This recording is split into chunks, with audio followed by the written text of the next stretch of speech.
დიახ და არა მხოლოდ ხა მედიკამენტები, არამედ ერთ-ერთი ყველაზე მნიშვნელოვანი არის ტარიფები, ასევე ტარიფები კომუნალურების, რომელიც იზრდება და არ მცირდება, ეხლა გითხრეს რომ სამი თვით გადავადდა, მაგრამ კომპანიებისთვის არ გადავადებულა, მათთვის გაძვირდა ეს.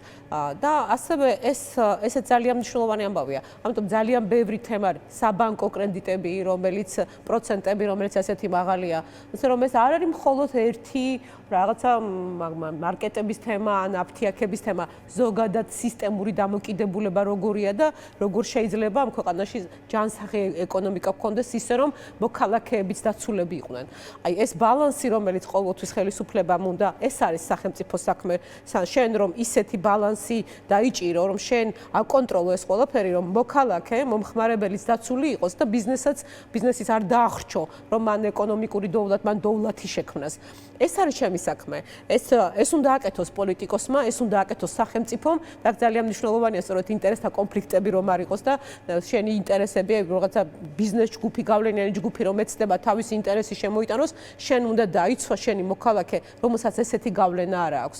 მაგრამ თავარი რაც არის, რატომ დაიწყო საერთოდ ეს ყველაფერი, ეს აი შედეგი გვექნება თუ არ გვექნება, ხა დილეტანტიზმზე რომ არ ვილაპარაკოთ, ხა ეკონომიკაზე კი არა, რაღაც ფრაზა თქვა ესეთი ირაკლი კობახიძემ, რომ აი რაცო ბევრი მაღაზია რომ არის, ბევრი სუპერმარკეტი რომ არისო, იმიტომ გაძვირდა ფასებიო. ჩვენ მე ვისხედით და არა, მე ვისხედით და ვსჯელობდით რა იგულისხმა, იმიტომ რომ ფრაზა რომელიც თქვა, ბევრი მაღაზია ნიშნავს უფრო გაძვირებას პროდუქტის ფასის, ეს არის აი ისეთი დილეტანტიზმი, ჩვენ მე მეც ვიფიქრე და იგულისხმა რომ რაღაცა თქვა 200 ადამიანი თუ ერთი მაღაზია 200 კლიენტი ყავს პოტენციური თუ 100 მაღაზია ნაწილდება ცოტა შემსვლელი ჩვენც ვიმსჯელეთ ასევე ჩვენც ასე ვიმსჯელეთ და ალბათ ეს იგულისხმება, მაგრამ დილეტანტიზმი როგორია, რომ აუცი პირველი კურსელი ეკონომიკსი ვისაც აქვს წაკითხული, ეკონომიკის პირველი ფაკულტეტი, პირველი კურსის სტუდენტი, ისიც კი არ იტყოდა ასეთ ფრაზას, მაგრამ რა ეკონომიკაზე უნდა ველაპარაკო? კონსტიტუციონალისტი ვარ, ადამიანი ლაპარაკობს და კონსტიტუციური პრინციპი რა არის, საერთოდ არ ვიცი, არ იცის, იმიტომ რომ აი ხა ჩვენ ტროტუარზე აქციის გამართვის გამო ადამიანებს ციხეში უშვებთ. აი ასეთი მოცემულობა გვაქვს და როგორ შეიძლება რაღაცა მათი კონკრეტული ხედვის ან რაღაცა გადაწყვეტილების იმედი მქონდეს. ირაკლი კობახიძის გადაწყვეტილების იმედი როგორ შეიძლება მქონდეს? უბრალოდ მე როგორც პოლიტიკოსმა, ჩვენმა პარტიამ, როგორც პოლიტიკურმა ძალამ, ჩვენი ფუნქცია უნდა შევასრულოთ. იმიტომ რომ ჩვენ გვესმის, რატომ ვართ პოლიტიკაში და რა არის ჩვენი მიზანი. ეხლა ამ კონკრეტულ თემაში რა შეხედავთ თქვენ? თავარი პროექტი, კი გეტყვით რა თქმა უნდა. დიახ, აი ეს ძალიან საინტერესოა.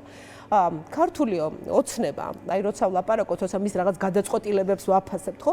როგორ ვაფასებ? იმიტომ რომ მე ჯერ მისი შეფასება უნდა გავაკეთო, თქვა ვინ არის დღეს ქართული ოცნება და რა ნიშნებია. გეტყვით რამდენიმე სამ ჩემთვის მახასიათებელს. პირველი, რაც მათ აი ეს პირდაპირ ხაზეთ გაყვება მთელს მათ განცხადებებს თუ პოლიტიკას ვერ ვარქვევ იმას, რასაც აკეთებენ და მართვა როგორიც არის.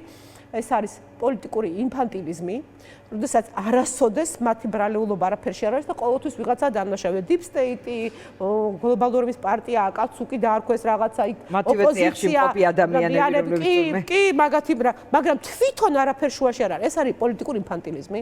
ამას მოყვება მე პოლიტიკური თაღლითობა, როცა ამბობს, რომ კარგი, მე ჩემი ბრალია თურმე რომ ეხლა ფასები არ არის, მაგრამ გადაწყვეტილების მიღება, პოლიტიკური გადაწყვეტილების მიღება მხოლოდ მასია და მათ როგორ უნდათ იცით? აბსოლუტური ძალაუფლება მიიტაცეს, მაგრამ აბსოლუტური პასუხისმგებლობა არ გაიყოლეს თან. მე რა შემიძლია როგორც ოპოზიციამ გავაკეთო, ხო? მე შემიძლია ყველა ის თემა ამოვწიო, რომელიც დავაყენო, ეს არის ხალხო, შენ არ გესმის ხალხის, შენ დაკარგებმა ხალხთან, შენ აღარ გესმის, დაყრუვდი, დაბრუნდი, აღარ უსმენ ამათ, აღარ ხედავ, აი მე შემიძლია ეს მოვიტანო, მაგრამ გადაწყვეტილებას მე ვერ ვიღებ, მან უნდა მიიღოს გადაწყვეტილება და როგორ უნდა დამაბრალოს მე, როცა მას ჭირდება ერთ დღეში იღებს კანონს, რომლის თანახმადაც პირბადის ტარების გამო აჯარებენ. როცა უნდა ხო იღებს ერთ დღეში ასეთ გადაწყვეტილებას.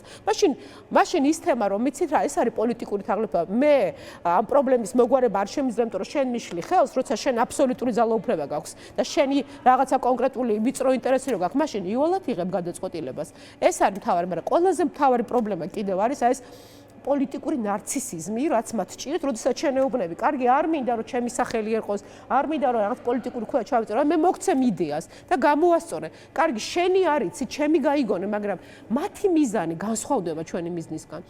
ჩვენი მიზანი ხომ არის, ჩვენ ხედავთ სახელმწიფოს, რომელიც სახელმწიფოს აშენებას გვინდა, ხო გვაქვს რაღაცა ღირებულებები. ყოფნის დროს, ვთქვათ, უფრო კეთილშობილურად გამოიყურება ხოლმე მიზნები და ამოცანები, ხელისუფლებაში მოსვლის შემდეგ ის რაღაც სხვაგვარად კონცენტრირდება. ჩვენ პოპულისტური ძალა არ ყოფილვართ არასოდეს პოპულისტური განცხადებები არ გაგვიკეთებია და თუ ეხლა გიორგი გახარიაზე საუბრობთ, სანამ მას შეეძლო პოზიტიური როლის შესრულება იმ გუნდში, რომელშიც იყო და ცდილობდა, ზოგადად როცა შენ რაღაცას აკეთებ და პასუხისგებლობას იღებ, ასეა. რომ იქ რაღაცა არსებულ შეგიძლია რაღაცა წინააღმდეგობა გაუწიო, უწევ წინააღმდეგობას და იცი რომ სრულყოფილი არ არის. და ამ არასრულყოფილებაში ცდილობ შენი კვალი რაღაცა დატოვო, რაღაცა გამოასწორო. მე ასე მესმის, თორე გაცილებითი ოლი არაფერი აკეთო და ამ კომისიაზე რა იქნება თქვენი მისია? ასევე მე ვახსენე თქვენი თანაგუნდელი, რომელიც ამბობდა, რომ მინიმალური ხელფასის გაზრდის თემა იქნება ჩვენი მხრიდან ძალიან აქტიურად დაყენებულიო, სხვათა შორის ანადოლიძე ამბობდა, რომ ეს მისი იდეაა და თქვენ რაღაც ჩვევია თქვენ გუნდს მისგან რაღაც კონკრეტული ინიციატივების წაღება. ჯერ ამაზე გიპასუხებ და შემდეგ ანადოლიძეს ვიპასუხებ. ეხლა რაც შეეხება თქვენაც ჩვენ ალბათ გიორგი შარასიძე იყო ალბათ მაინც საუბრა. დიახ, როდესაც ეს ახლა შეუძლიათ გააკეთონ, როდესაც ჩვენ ვსაუბრობთ იმაზე, რომ ფასები გაზრდილა და როგორც იქნა აღიარეს, თავად აღიარეს, რომ ფასების ზრდა აღიარეს და რეალური თუ სიმბოლური ბრძოლის პროცესში არის. კორუფციაც აღიარეს, ესეც აღიარეს. შეთავაზება ის, რომ აი ხლა სანამ ამ ფასების თემაზე რაღაცას გავაკეთებ, თუ რამის გამკეთებლები ხართ და მართლა გინდათ, მოდი გავაკეთოთ, შეღავათ 200 ლარით გავზარდოთ პენსია. აი ხვალვე შეგვიძლია ეს გავაკეთოთ. გავაკეთოთ ეს ცვლილება ბიუჯეტის კანონში. მოდი გავაწესოთ ბიუჯეტის კანონი შესაძლებელია. არის გაქვს შესაბამის დასაბუთება, რაც შეიძლება მოიძიოს. რა თქმა უნდა, აი ყველაზე საინტერესო ის იყო წლის ბიუჯეტის წლის ბოლოს 600 მილიონი დაუხარჯავი ფული რო აღმოაჩინეს.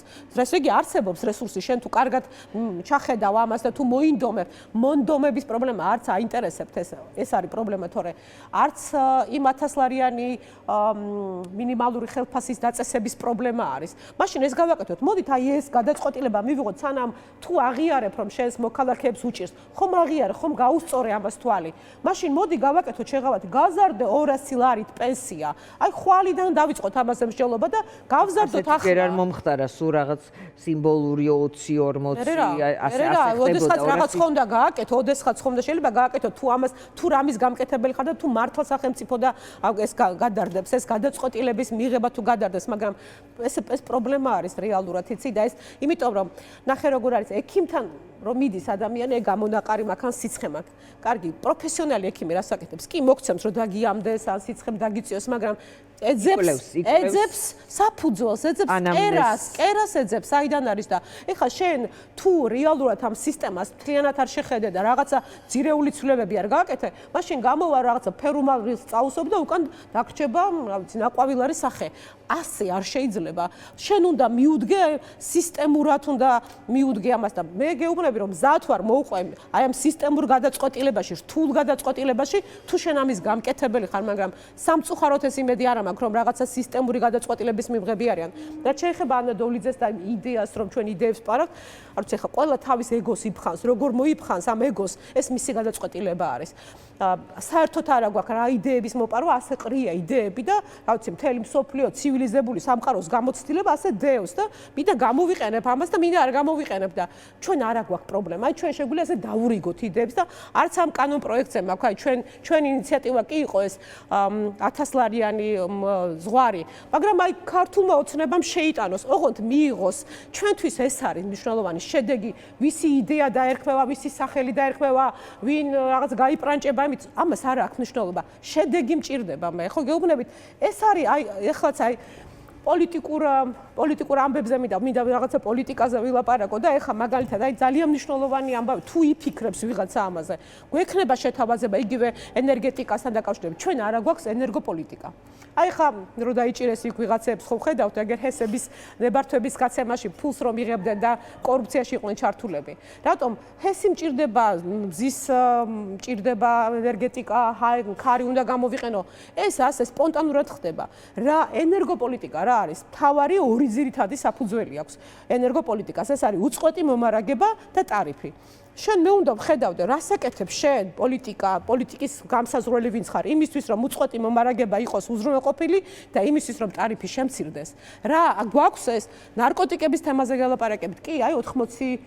ბარი გამსაღებელი დავიჭირეთ თუ ერთ დღესო გვახარეს ეს 80 გამსაღებელი ერთ დღეს ხო არ აღმოცენდა ხო არ აღმოცენდა ერთ დღეს ხო არ გაჩნდა ეს და რა გარანტია გაქვთ თქვენ ან მე ან ჩვენ რა გარანტია გვაქვს რომ ხვალ ისევ 80 ახალი გამსაღებელი აღმოჩნდება დღეს გავიგე ხო ახალგაზრდა ბიჭი რა თქმა უნდა რას აკეთებს ხო არა არსებობს სისტემა რომელიც გეუბნება რას აკეთებს სისტემა ყოველ დღე იმისთვის რომ ზიანი შემცირდეს დღეს კიდევ ერთი ახალგაზრდა კაცის დაღუპვა გავიგე ნარკოტიკით თუ მოთხოვნა იქნება რას ვაკეთებთ იმისთვის რომ მოთხოვნა ნარკოტიკებზე შემცირდეს რომ საზოგადოებაში ახალგაზრდებში ეს არ იყოს ტრენდული და არ იყოს ასეთი ხელმისაწვდომი კარგი მაგრამ არც გინდოდეს რას თავაზობ ამ ახალგაზრდებს თან კიდევ ძალიან სიმპტომატურია ეს აი ხა ექიმების მაგალითი მოგიყვანე ექიმი რო გახდეს ადამიანი 7 წელი სწავლობს 11 გამოცდილებას აგროვებს და მე არის ის ექიმი და აქ ვისაც არ ეზარება ყველა პოლიტიკოსია და ყველა პოლიტიკის კეთებას იბრალებს ეგერ ნახეთ ახლა რა ხდება გურიაში ხო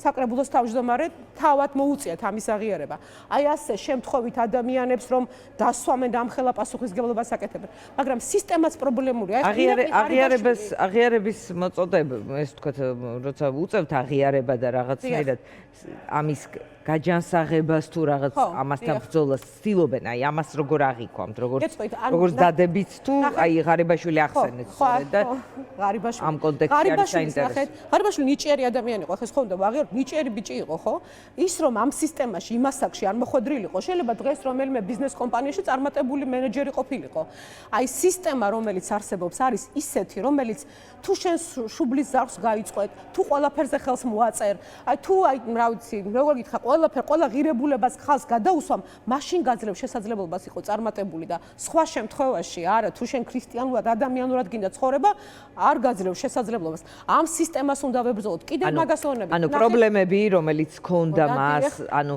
ბრალი ოფიციალურად რაც არის და რაც არა ფორმალურად ის ბრალიც ძალიან ეს თქო საინტერესო ფორმულირება სხვათა შორის ეს არის სისტემის ეს თქო სისტემის ნაყოფია ღარიბაშვილი ანუ სისტემა მიიყვანა სისტემის აი ძევალი არა ნახეთ როგორ არის რა თქმა უნდა ხა მეც მაქვს იმედი რომ ასეთ შეცდომას არ დაუშვებ და მაგრამ თავარი რა არის აი ჩვენ როცა ვლაპარაკობთ ცივილიზებულ სამყაროზე როცა ვლაპარაკობთ ხო როცა მე პრეტენზია მქონდა წინა ხელისუფლებასთან რომ ამბობდი რამდენი ადამიანი მახსოვს მიხეილ სააკაშვილის ხელისუფლების პირობებში რომელიც იყო ნიჭიერი საინტერესო ადამიანი და რომელიც ივანიშვილი ამბობდა მაგალითად ადეიშვილზე ჩემს ხელშიო სხვანაირი იქნებოდაო და სააკაშვილის ხელში ასე იყო თორე ნიჭიერი ანუ ასეთი ტიპის ფორმულირება მომისმენია ივანიშვილისგან რაც შეეხება ადეიშვილს ერთ-ერთი შემოქმედი იყო ადეიშვილი და ადეიშვილთან ყველაზე მეტი პრეტენზია იმიტომ აქვს რომ ყველაზე კარგად ესმოდა რომ სისტემას რომელსაც ქმნიდა არც დემოკრატიული იყო არც სამართლიანი იყო ნიჭიერებას როცა ლაპარაკობთ მაგრამ მე ვამბობ სისტემაზე კი რა თქმა უნდა მესმის სისტემა რომელიც აი რაც გვაქვს რასაც ვუყურებთ და არ შეცვლა ეს არის სისტემა რომელიც აი თუ რამე ბნელი გაქვს აი ამ ადამიანის ყველა ადამიანში არის რაღაცა სიბნელი ამ სიბნელის აღგურვებს რა თემებით აპირებთ საპარლამენტო ცხოვრების განახლებას ფასები ერთი კონკრეტული თემა გავიგეთ კიდევ რამდენიმე უამრავი თემა არის უამრავი საკითხია ჩემი ნება რომ იყოს და მე რომ იმედი მქონდეს რომ აი ამ ოცნებას რამე შევაგნებინებდი ან რაღაცა მაინც სადღაც რომ ჯეროდეს რომ მათ მართლა უნდათ სახელმწიფოს აშენება ყველაზე მთავარი თემა არის სასამართლო და სასამართლო რეფორმის გაკეთება სანამ სასამართლო ამ ქვეყანაში არ იქნება დამოუკიდებელი კეთილსინდისიერი განვითარებული არც კეთილდღეობა გვექნება და ვერც სისტემები შეიცვლება კი რაღაცა კოსმეტიკურ ცვლილებებს შეიძლება გავაკეთოთ მაგრამ არ გამოვა ამის გარეშე მაგრამ რომ მოვიდე ამ იდეებსაც გააფუჭებენ და ჩაქოლავენ და ეგ არის ყველაზე ჩემთვის მაგრამ ჩვენ გვექნება ყველა მიმართულებით მიმართულებით გვექნება ინიციატივები, შეთავაზებები, ყველა კონკრეტული მიმართულებით კომიტეტების მიხედვით, რა დარგების მიხედვით გვექნება. მე გეუბნებით აი მაგ პირდაპირ გეუბნებით ენერგოპოლიტიკაზე და ტარიფზე ვაპირებთ ძალიან სერიოზულ მუშაობას. თქვენ იქნებით აი ამ კონკრეტულ საპარლამენტო ცხოვრებაში ჩართული ამ კონკრეტული თემებით, მინდა ორი სიტყვა გითხოთ აუცილებლად. თქვენს მიღმა პარლამენტში ვინც არ შემოვიდა ოპოზიცია და ვინც ისედაც ვერ შემოდიოდა, მათ აქვთ რაღაცნაირი კომუნიკაცია ერთმანეთში, რომ რაღაც ერთიანი ფრონტი შექმნან და ამ ფრონტით იყვნენ ხელისუფლების წინააღმდეგ ბრძოლაში წარმოდგენილი. ეს არის პროცესი, რომელიც თქვენს პარალელურად წავა და თქვენ მასთან საერთო არ გაქვთ და არც გექნებათ არაფერი. იმიტომ რომ თავადაც ვერ აღიქვამენ მათ ნაწილად, მაგრამ თქვენ როგორ აღიქვამთ? საერთოდ ვერ ხედავ პრობლემას. ნახეთ, ჩვენ პარტია გიორგი გახარი რო წამოვიდა თანამდებობიდან ბიზნესის კეთება კი არ დაუწყია. მან აიღო პასუხისგებლობა, იცის რა სჭირდება სახელმწიფოს, შექმნა პარტია და ვართ ამ პარტიაში და ამ პოლიტიკაში რთულ დროს. რატომ? იმიტომ რომ ჩვენ გვაქვს ხედვა და ზუსტად ვიცით, როგორი სახელმწიფო გვინდა. რა არის საჭირო ამ სახელმწიფოში იყოს თანასწორობის განცდა, როგორ უნდა მივიდეთ აქამდე, როგორ უნდა ავახშენოთ ისეთი სისტემები, სადაც ადამიანი იქნება მთავარი ღირებულება და ამაზე ვმუშაობთ. ეს არ არის რომ სადღაც ჩამოიშალოს ხელისუფლება და ან ახალი არჩევნები იყოს, ეს არის ის ბრძოლა, რომელიც თქვენს მიღმა კი, მაგრამ ნახეთ რას ვაპარაკობთ. ეს არ არის დამოკიდებული იმაზე, რას ამბობს ქართული ოცნება, თუ რას ამბობს დანარჩენი ოპოზიციური ძალა. როდესაც ასეთ გადაწყვეტილებას იღებ, ამ გადაწყვეტილებას რომ იღებ და აკეთებ ასეთ პოლიტიკურ ნაბიჯს გადადგამ და ამ პოლიტიკურ პასუხისგებლობას იღებ, გესმის რატომ ხარ იქ. და ეს რატომ ვარ იქ, იმიტომ საერთოდ არ არის დამოკიდებული იმაზე, ოცნება რას გააკეთებს, ან ოპოზიცია რას იტყვის. ჩვენ ვიცით რატომ გვინდა გასაგებია, მაგრამ ანუ მაინც გითხეთ ამ ფრონტის თუ ამ ოპოზიციური რაღაც მოძრაობაში. ყველას აქვს თავისი გზა. ცალკე მოძრაობა თქვენს მიღმა.